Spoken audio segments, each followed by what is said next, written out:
Here's how to set applications to high priority in your Windows 10 or 11 for improved performance. So first, you need to go ahead and open your Task Manager. You can search for it or right-click on the Windows icon, then select Task Manager. Expand this tab. Then go to the Details tab, which is between Users and Services. Now find the application which you want to set to the high priority.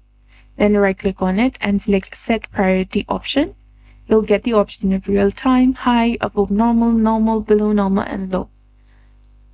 Select the one that you desire, and you'll be done. A warning message will appear. Click on Change Priority, and that's it.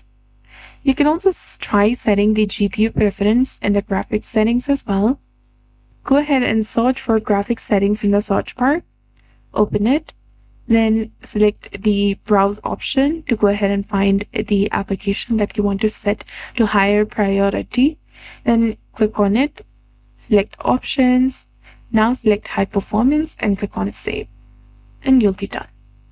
So that's it. I hope you found this video helpful. If you did, please like, share, and subscribe. Thanks for watching. We'll see you again in the next one.